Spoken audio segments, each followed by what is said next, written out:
On today's episode of Locked on Wild, you better have the lead after 2 in today's game between the Wild and the Senators. We'll dive into the stats, plus the trade wins. They are a-blowing. Hey, this is Matt Boldy, and you're listening to Locked on Wild. You're Locked on Wild, your daily podcast on the Minnesota Wild. Part of the Locked on Podcast Network, your team every day. Hello, friends, and welcome into another episode of Locked on Wild, your daily Minnesota Wild podcast. Part of the Locked on Podcast Network, we are your team each and every day. We thank you for making Locked on Wild your first listen each and every day as well. Make sure you subscribe on YouTube and your favorite podcast platforms so you don't miss out on any new episodes throughout the week. Today's episode of Locked on Wild is brought to you by Game Time. Download the Game Time app, create an account, and use code LOCKEDONNHL for $20 off your first purchase. On today's episode of Locked on Wild, we will hear from Wild head coach John Hynes in his post-game presser after the win against Montreal. Do a little cleanup from that Canadiens game, a very solid road effort for the Minnesota Wild. We'll talk about a big trade that happens today in the Central Division that took a potential trade target off the board for the Minnesota Wild. And we'll get you set for tonight's game against the Ottawa Senators. Diving into the numbers because it turns out both of these teams are pretty good when they have a lead after 2. So we'll talk about that here today as well. My name is Seth Toupal, host of Locked on Wild, and just hanging out on a glorious Saturday afternoon. It's not as warm as it was earlier in the week when the thermometers touched the 50s here in Minnesota. But it's warm enough that I got the patio door open. We are officially in the garage here today as well. So just having a great time and getting set up for tonight's game against the Senators. But before we get there, I did want to just do a little cleanup from that Canadiens game. And the best way to do that is to hear from Minnesota Wild head coach John Hynes. So let's get Hynes' presser after the win against Montreal. Well, John, you're the head coach. You've got a job to do, but you're also a fan of the game and the emotion around this game and some of the things we witnessed. I'm certain even for you, it's hard not to get a little wrapped up in it. Yeah, for sure. I thought obviously the Montreal crowd was so great to Flower, and had a feeling the environment would be similar to the one in Pittsburgh, which it was, and it was nice to see the team battle so hard in front of Flower. He came up with some big saves, and as usual, I think the bigger the stage, the more emotional the stage, it seems like the better he gets. And then obviously at the end of the game, I know it meant a lot to him, and he said in the locker room after the game that appreciated how the guys played, and I know he really appreciates all the fan support. And that's really what stands out is the way you guys right now are defending as a group. You look like a very connected bunch. Yeah, I think we are playing really connected, and it really starts with our work ethic and our competitiveness, and then it comes in to our attention to detail, and then guys playing as a strong 5-man unit. And I think the last couple of nights in particular, we've gotten really strong performances throughout the lineup. We've been a 4-line team. 6 defensemen have played really well. I think both goaltenders have played excellent, so that's a good recipe for us. Coach said in the dressing room, winning was everything for this game for marc-andre. The effort from your team tonight, it certainly looked like they were committed to winning. Yeah, it certainly is. I mean, Mark, he means so much to the players in the room, to the organization, to the franchises he's played for. I think for the league, obviously for Montreal, he's just just a fantastic human being. He's a highly talented person that's got a ton of character. I think he's beloved. He's beloved in the room, and it was nice, even coming into the back-to-back, you knew that the team was going to be a little bit fired up, for him in this game. It was a great environment, so all good from us. Liam Ogren, you get Devin Shore involved. Right now, you mentioned that the contributions you're getting is feeding confidence throughout this lineup. How much can that pay off as this trip continues? Well, it's really important. It's nice that Loco, who's a dean off his shore. I mean, they've been factors in the game. Just the energy, the competitiveness, depth scoring that we're getting. Liam Ogren scoring tonight. And, that's what we need. Those guys are really good players, but the fact that they're playing to the identity that they're playing with right now, that's truly what our team needs right now and down the stretch, and that's been really good to see. how remarkable was it to see that moment he had and about 7 minutes left when they put him up on the video scoreboard, and about a standing ovation, the crowd chanting his name, and then at the end, the Canadiens waiting on us to shake hands with Flower. Oh yeah, for sure. It's special. I mean, obviously, even in the beginning of the game and the anthem at the end of the game, when with 7 minutes left, like you said, and then just classy by the Canadiens as well for them to stay on the ice after and recognize Flower. And as you said, I think it's nice in this game when you have a player that's a Hall of Fame person as well as a Hall of Fame player, and you can see how well respected he is in the game and then outside of the game. Thanks.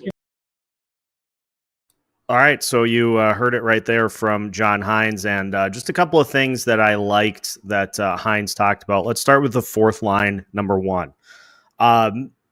We have seen how kind of absent the fourth line has been for large stretches of the season, which has led to a spike in minutes for the top line, because John Hynes, at the end of the day, he's got to put out there whoever gives him the best chance to win. And if you have a fourth line that's not really giving you, and I'm not talking about scoring even, but just giving you a component that you can use in order to try to go win a game. If you have a line that's not giving you that, it's hard to put them out there on the ice. So those stretches in which you're just not getting much more than like, hey, these guys are on the ice, these guys are marked present. I love to use that analogy because we all know a few people in college that they were at the lectures, but sleeping in the back row, so to speak. Well, not even so to speak. That's just what was happening. But if you go from having a fourth line that's existing to a fourth line that's contributing, the last two games for the fourth line have been the best that they've played all season. And that just allows this team to do so much more. Like you look at the minute spread for the Wild over the last few games, and they just don't have to heavily you're not having to put Matt Boldy out there for 25, 26, 27 minutes. Boldy had 20 minutes, 10 seconds of ice time. He led all forwards. In fact, you only had two players that were over 20 minutes. That was Boldy and Matt Zuccarello. Everybody else was in double figures. The fourth line, Devin Shore got 11 minutes. Liam Ogren got 11 minutes. And Jakub Lauko got 12 and a half.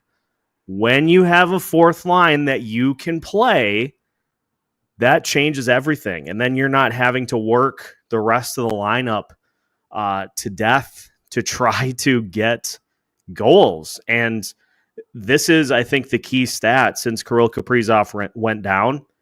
7 different Wild players have scored goals in the 2 games since. 7 different players. Now, is that sustainable long term? Maybe not. But while the Wild while the hierarchy figures itself out, it works. It's certainly working. And it is going to be needed here going forward for this team to win games. Is you've got to have contributions up and down the lineup. It doesn't matter who it is, as long as it's happening up and down the lineup, multiple lines that have the threat to score. That's how you win hockey games, ladies and gentlemen. And the other thing that I liked that Hines touched on was just the connectedness that the team is playing with over these last couple of games. We have seen no shortage of passes that are way too long that get intercepted, kind of loose puck play, all those different things. We've seen way too much of that here over the last few weeks. These last few games, the Wild have kind of shortened up their passing routes on either side of the net, and they're simply pushing the puck forward, which leads to you getting out of the zone quicker and leads to you not getting pinned on your own end of the ice. That was something that was a big problem over the last few weeks before these last couple of games. Just simplifying the approach and getting back to pushing the puck up the ice and not having to just hang on for dear life to and hope that you don't get scored on. Those are the things that this team was doing really well at the start of the season that we now have seen them get back to. So a great win against Montreal, and that we didn't even talk about the Fleury stuff. Just a great scene for Marc-Andre Fleury to go to a spot close to where he grew up and to shut him out.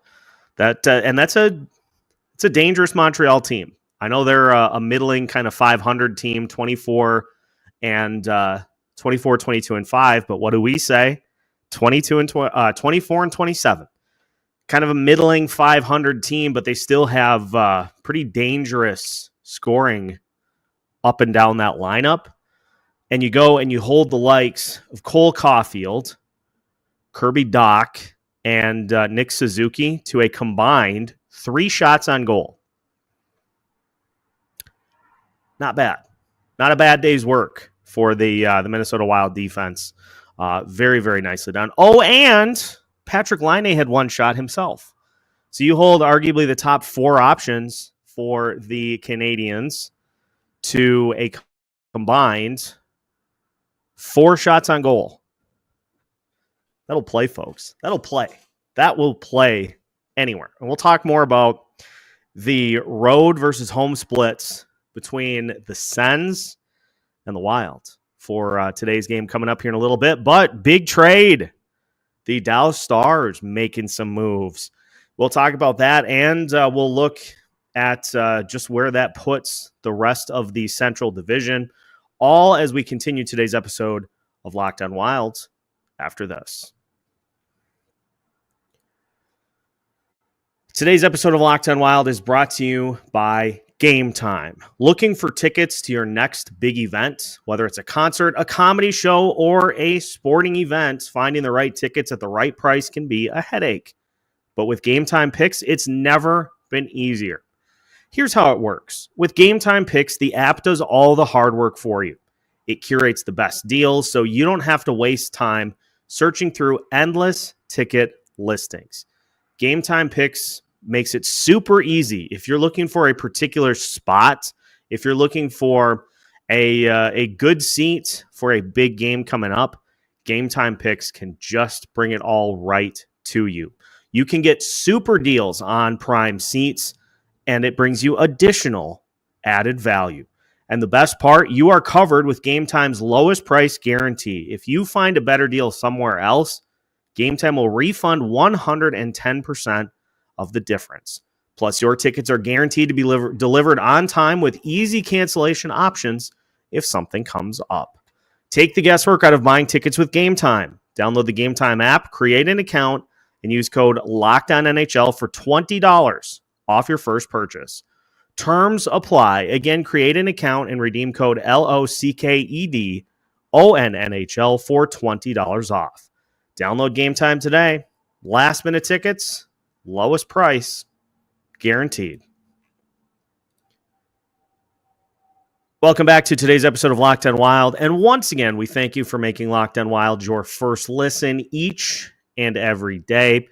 Reminder, we will be with you after the game tonight. We'll post game it up for you here on this lovely Saturday as the Wild take on the Senators. More on that in a minute. But the big news, the Dallas Stars have acquired Mikael Granlund and Cody Ceci from the San Jose Sharks. The deal includes a 2025 first-round pick, and I believe there is another prospect headed back the other way as well. But make no mistake, the Dallas Stars, after getting some unfortunate news on the Miro Heiskanen front, they are seeking reinforcements. It is a 2025 fourth-round pick in addition to that 2025 first. So 2 picks and $8.25 million headed to Dallas. And Granlund on a 71-point pace for the Sharks this season. That's a big addition for the Dallas Stars. And they get a little help defensively, too, to fill the Heiskanen void. That's a good move for Dallas. That is a good use of their first-round pick because it's Dallas. They figure that's going to be a mid-20s type pick. And, folks, the more I keep hearing it, the more it's reinforced that this is a weak draft class. If you have a top 5 pick, top 4, top 3, you're in good shape. But beyond that, there aren't a ton of standouts. This is why we saw the Wild be aggressive in using their 2025 first-round pick to go get David Jiricek. Sometimes it's better to go get somebody who is still considered a prospect rather than have the potential for a pick to just not pan out. And not only that, but obviously you had the JT Miller trade yesterday going to the New York Rangers, but also Vancouver getting a first-round pick in exchange for that trade and sending that first-round pick to the Pittsburgh Penguins to acquire another Pettersson. They've got 3 of them now, the Vancouver Canucks do. And we are seeing, just like we expected, we're seeing a large amount of trades before the Four Nations face-off. So you're going to essentially get 2 trade deadlines.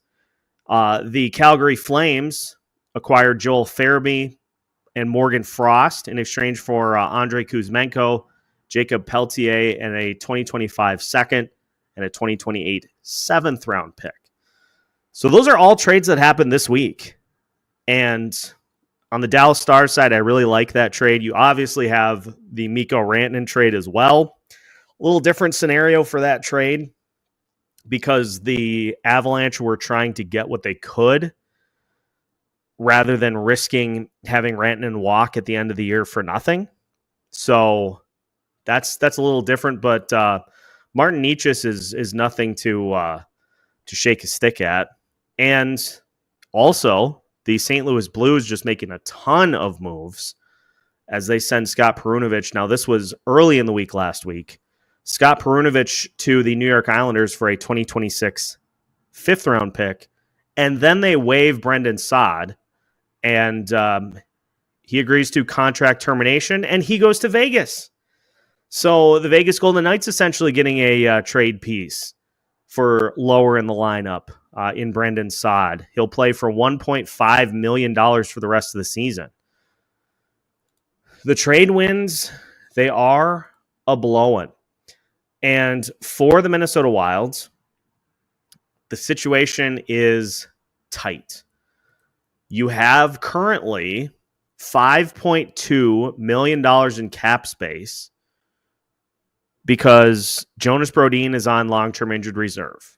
Kirill Kaprizov is not on LTIR yet, but at some point you'd imagine he'll get put there.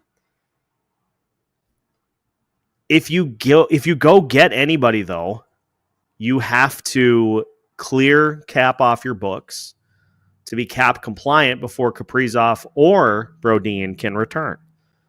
So that's a tricky situation, which is why if the Wild are going to make a move, it is going to require a broker.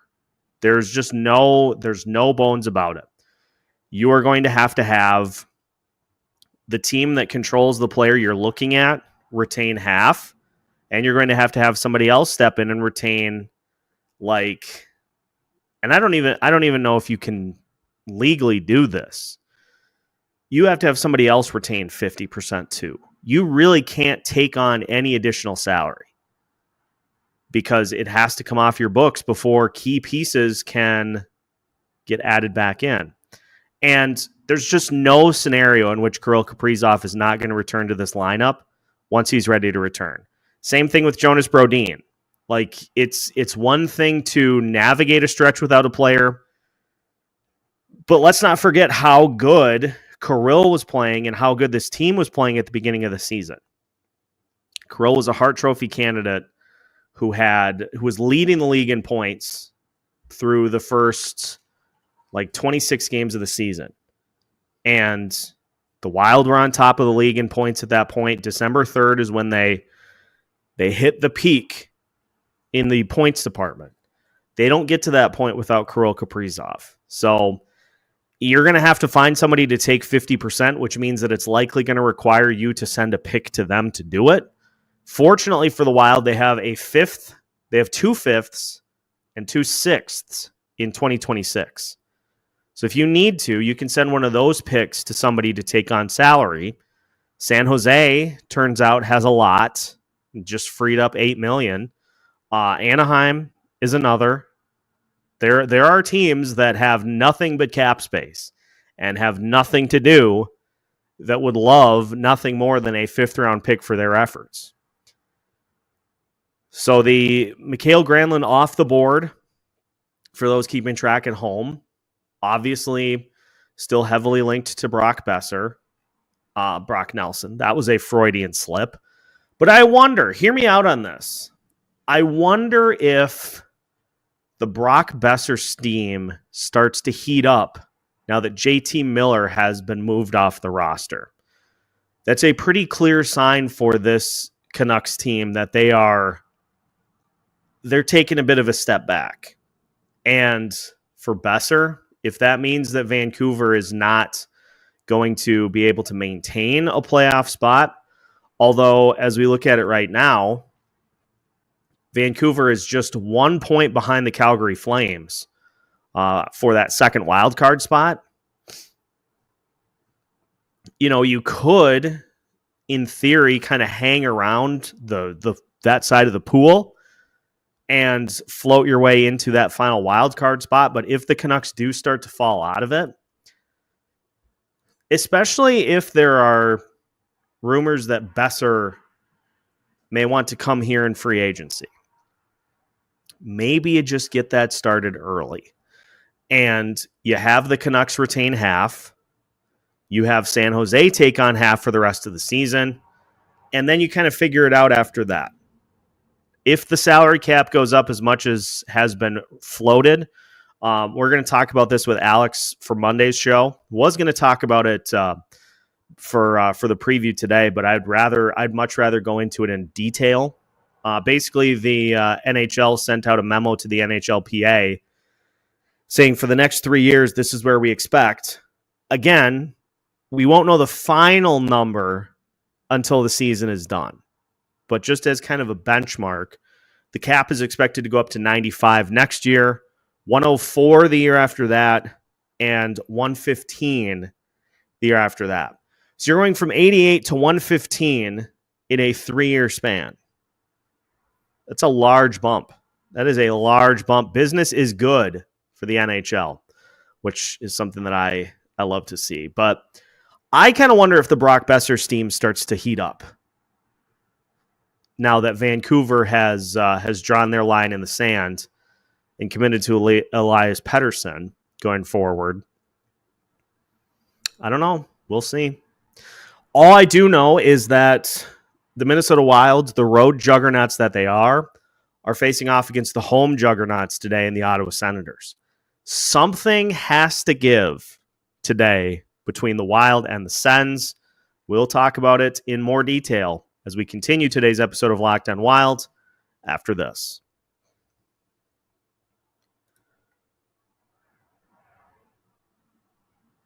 Final segment of today's episode of Locked On Wild. And once again, we thank you for making Locked On Wild your first listen each and every day. A reminder, we will be with you after the game tonight for a lovely little Locked On Wild postcast after the Wild take on the Sens. Brady Tkachuk and the Sens. Tim Stützle and the Sens. I love that last name. Claude Giroux and the Sens. Josh Norris and the Sens. Shane Pinto and the Sens. You name it, and the Sens. Going toe-to-toe here today. One key piece of health for the Ottawa Senators is the availability of one Linus Ullmark in the net.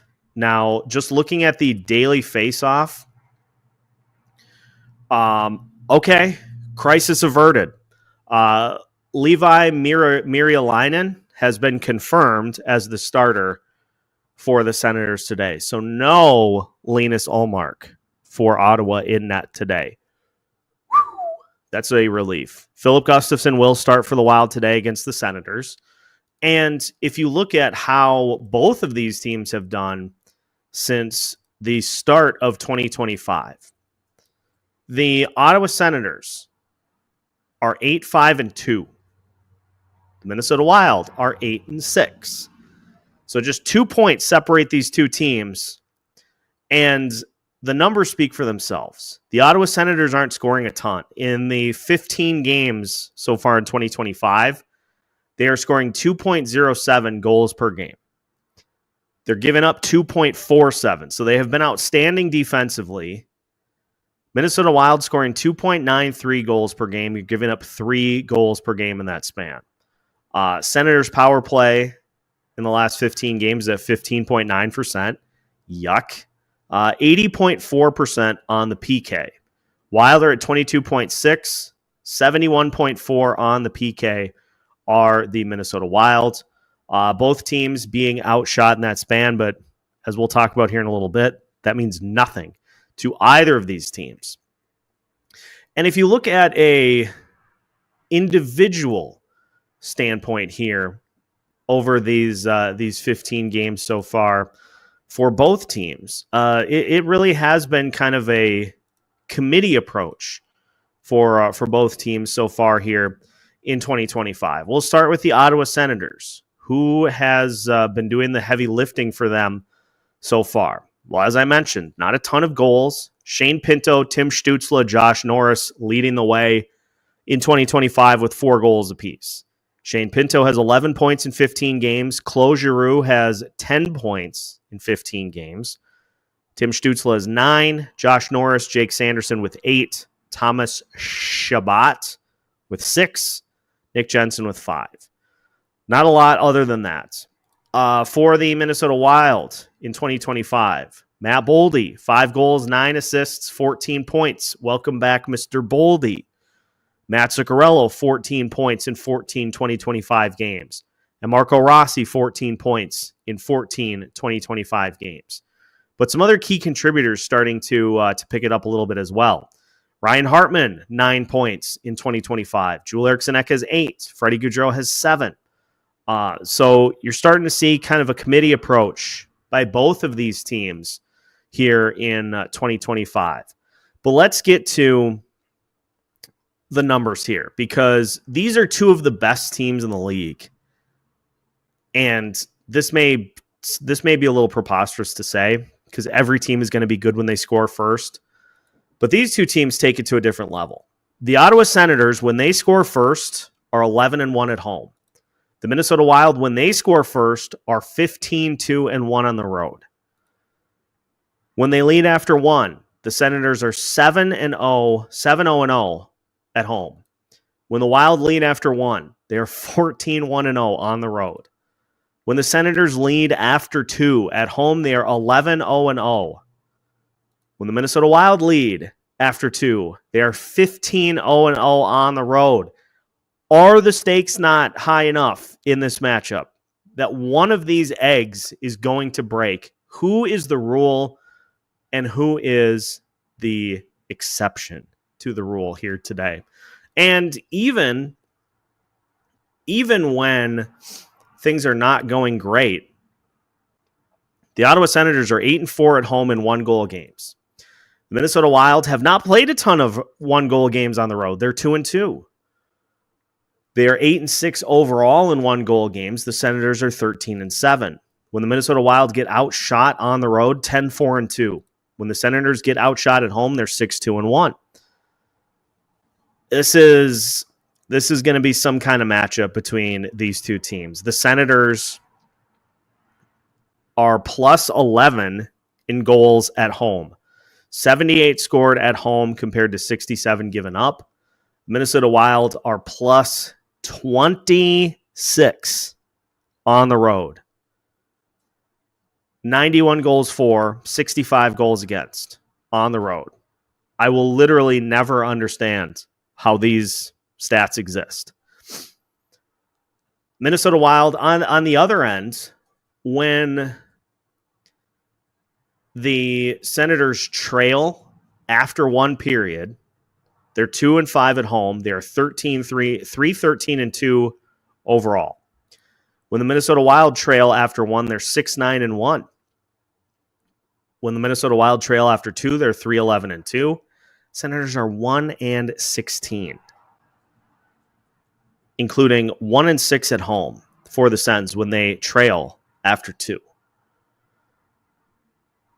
It is super cliche to say, but I think we know what needs to happen in this game in order for the Wild to win. Score first.